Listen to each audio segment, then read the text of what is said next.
I absolutely had to squeeze this video into a segment. I know it happened a couple days ago, or it happened the other day, but it must be done.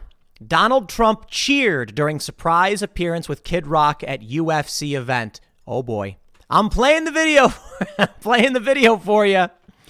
Because I think more than anything, this video proves that we are living in a simulation. Jorge Masvidal thanks Donald Trump, calls him the greatest president in the history of the world, and then starts a "Let's Go Brandon" chant. You know what? Don't take my word for it. You just listen.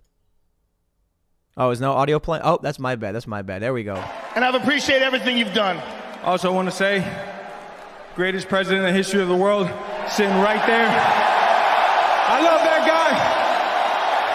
We also got the greatest governor of all time here in Florida. Let's keep Florida free, a red state, and let's take that. You know who? Let's go Brandon motherfucker out of power and replace him. If I could get it just one time. Let's go Brandon! Let's go Brandon! I'm out, y'all. 305 for life. Oh, man. I absolutely had to get a video on this. Jorge Masvidal leads a crowd at UFC chanting "Let's Go Brandon" with Joe Rogan on the microphone, holding the microphone, and Donald Trump and Kid Rock in the audience. Yo, bravo, bravo. Donald Trump cheered during surprise appearance with Kid Rock at UFC event. I'm sorry, man. I watched that stuff and I'm like, can I just point this out that we got here? Let me read. The former president received a rousing welcome as he made a surprise appearance at the event at the Kaseya Center in Miami, according to videos and photos posted on social media. The audience later chanted USA after Trump got up to wave to them. According to one video, he sat ringside with Dana White, Kid Rock, Mike Tyson, Trump Jr. I can understand Trump Jr. being there, but like Dana White, Kid Rock, and Mike Tyson. You know what? Amazing. Look at this. Look at this. Mike Tyson, Kid Rock, Donald Trump, and Dana White. Joe Rogan on the mic with and getting Jorge Masvidal to chant "Let's Go Brandon." You know, let me say, Trump's appearance at the event comes after he was arraigned in New York courtroom. I love how they put this in there. Meanwhile, Kid Rock, a longtime supporter, made headlines this week for his response to Bud Light's partnership. And like they're able to cram all of this stuff in there. And it even gets into quotes from Dylan Mulvaney. It's just, okay, we get it. Look, ladies and gentlemen, we live in a simulation. That's the only way I can break it down. And a video like this, the reason why I want to highlight it, actually makes me feel really good. And it makes me feel really, really hopeful. And I hope you all feel that same way too. The hypocrisy we see from the left it's obvious and it's staring us in the face. But take a look at this. This is UFC. This is mainstream American entertainment. This is 2.2 million views. This is the biggest podcaster in the world, Joe Rogan, coming up for a comment to Jorge Masvidal, who then cheers for Donald Trump in the audience with Kid Rock, Mike Tyson, and Dana White. Can you believe it? When I see these powerful influencers all converging in this one moment, Trump, Rogan, Masvidal, it's like UFC, Mike Tyson, Kid Rock, and they're being cheered for in this stadium. They're chanting, "Let's go Brandon." They know what that means. People know what "Let's go Brandon" means. These people don't like Biden. I got to tell you, man, this is what I don't get. And many of you, I think you understand. I think you get it. All right. I'm hanging out, go to a bar, go to a barbecue, go to the poker club, whatever it might be. Nobody likes Joe Biden. Not a single person. Everyone I see everywhere complaining about the guy. And so sometimes I wonder, what's really going on? Well, you know, we've been having a good time. And I got to give an honorable mention to Elon Musk about the simulation we're living in. Elon Musk says our landlord at SFHQ says we're legally required to keep the sign as Twitter and cannot remove the W, so we painted it background color. Problem solved. You see, these are the kind of things that give me hope. That people are actually engaging, they're silly, they're having fun. This shows victory. I don't know if you saw this one. It's not completely in line with Trump and Masvidal and Dana White and Joe Rogan and all that stuff, but I think this matters, and it's in a similar context. The Twitter sign at Twitter HQ, he put, Elon Musk covered the W so it said titter as a gag. Because he said, if I buy Twitter, should I rename it to Titter? And then apparently the landlord was like, you can't do that. So he just changed the color. So now it just looks like it says Titter. The W is now white. What this says to me is that the influence that you and I have, the meme makers, the meme enjoyers, the people actually engaging with culture, we're winning these spaces. The Anheuser-Busch boycott is massive. Now, I don't know if it's really going to have an effect on the bottom line, but culturally, people are saying, yo, enough. I'm not interested.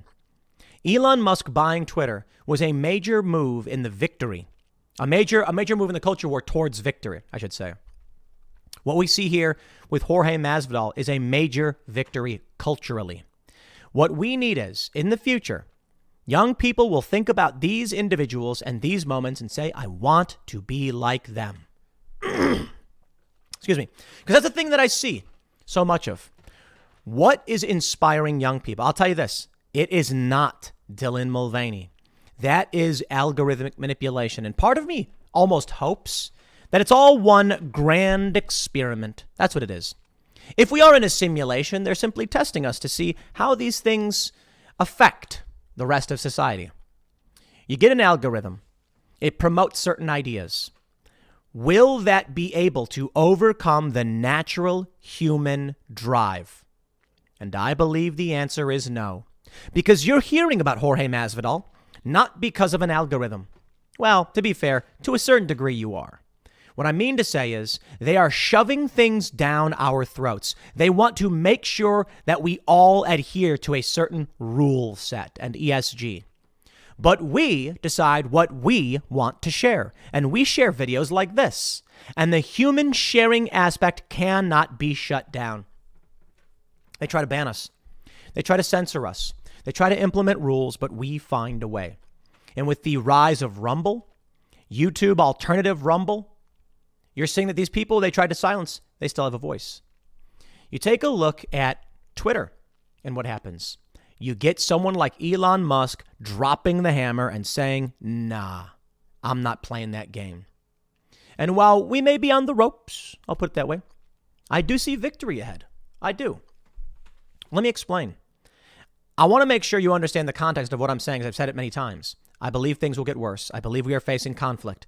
I believe woke people are going to gain a lot of control in institutions, but I believe the collapse is the night being the darkest, and we are the survivors who will make it through. I think that the people who are pushing for the insanity, the woke nonsense, the mutilation of children, they can't succeed in the long run because of basic arithmetic. If they are more likely to sterilize themselves and their kids, and they are more likely to abort their own kids, given enough time, they will cease to exist. And of course, people then say they don't have kids, they have yours, but I don't see them winning that fight either. With James Lindsay, with Chris Rufo, with this battle at schools, they're trying as hard as they can to get this stuff in schools. They're losing across the board. Now, they've certainly fortified in certain states. And the key states we need, there's trouble. Wisconsin, what we got? Wisconsin, Arizona, Georgia. These are the states that who was telling us this? This was Charlie Kirk on Timcast IRL saying these are the states we got to win. Well, then you got to redouble your efforts. People like Scott Pressler, they've been on the forefront of this, and you got to take a look at what he's doing because we may see tremendous cultural victories. I think with this video, what you see is regular people say enough to the woke nonsense. That means we've got to win. The Democrats have become masters at ballot chasing, collecting ballots, finding them wherever they can. We may have the culture. We may have the fun. People like Joe Rogan, come on. Joe Rogan is the biggest podcast in the world for a reason, organically and independently. And these big corporations wish they had that influence. But if we're going to win politically and we're going to stave off the financial ruin of this country, we've got to be politically active. We've got to get more people knocking on doors. We've got to have more conversations. You need to tell people to share more videos like this, to vote, fill out their mail-in ballots. We need more activists knocking on doors. If we do all of those things, you know what? We are going to win. So I want to give a shout out to Jorge, I don't know if Joe Rogan wants to be lumped into this, but this moment is one of the most epic moments I've ever seen.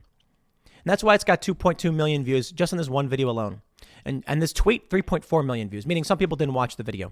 But I think more and more people got to see this and understand we can win it. I'll leave it there. Next segment's coming up at 6:30 on this channel. Thanks for hanging out, and I'll see you all then.